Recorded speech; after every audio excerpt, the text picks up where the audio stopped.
Senator from Oklahoma.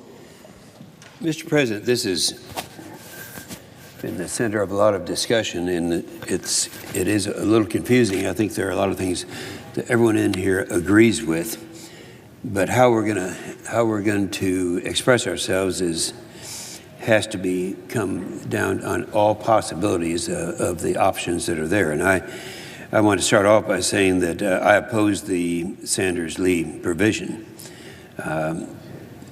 I think the resolution would have us find that since March of 2015, members of the United States Armed Forces have been introduced into hostilities in Yemen between the Saudi-led coalition and the Houthis, including providing to the Saudi-led coalition aerial targeting assistance, intelligence and sharing, and mid-flight aerial refueling. If enacted, Lee-Sanders could ultimately pull all U.S. support from the Saudi-led coalition in Yemen.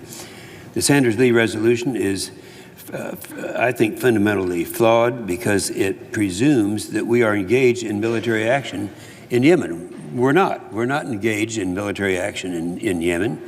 There's been a lot of discussion about refueling. I don't see any stretch of the definition that would say that is it falls into that category. The truth is that with the exception of the defense strike on October, that was 1916, the U.S.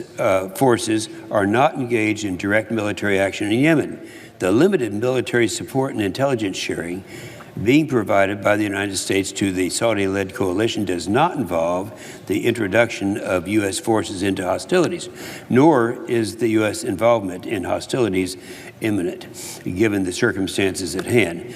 U.S. forces in support of the coalition do not currently command, coordinate, accompany, or participate in the movement of Saudi coalition forces in the counter-Houthi operations. As of November 11th of this year, the United States Armed Forces ceased refueling support. So that's no longer an issue. Now, even if it were an issue, this is not one that would constitute the category that we've been talking about.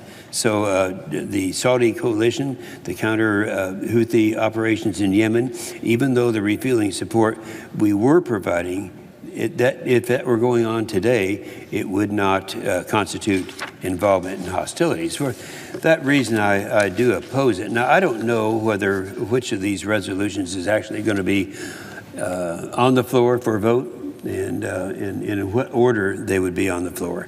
But the resolution that's been put together by Senator Corker and our leader, I think is the best solution to the problem that we're confronted with right now.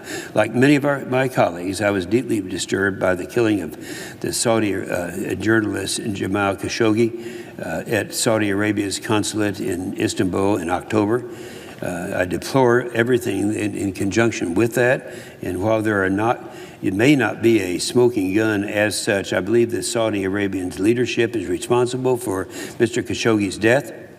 Those responsible are going to have to be held accountable, and we must condemn this terrible and unaccepted event. Now, that's clearly what the resolution says. The resolution also acknowledges the Trump administration's important decision to sanction 17 Saudis for their roles in Mr. Khashoggi's murder. At the same time, Saudi Arabia is an important Middle Eastern partner. Its stability is vital to the security of our regional allies and our partners, including Israel, and Saudi Arabia is essential to countering Iran. Now, we all know that, and we know how tenuous things are in that part of the world. We don't have that many friends. We can't afford to lose any of them. So while we must be frank with our partners and let them know when they've done, in our opinion, something wrong, we must be cautious and avoid steps that will damage a strategic relationship that goes back over half a century. And for this reason, I'm hoping that the resolution will be introduced, and in which case I will be supporting the resolution that the leader and Senator Corker have introduced.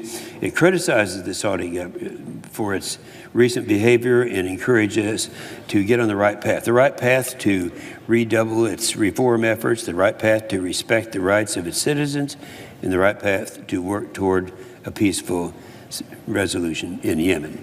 You know, I don't like any of the choices that we have. This is clearly the best choice that's out there.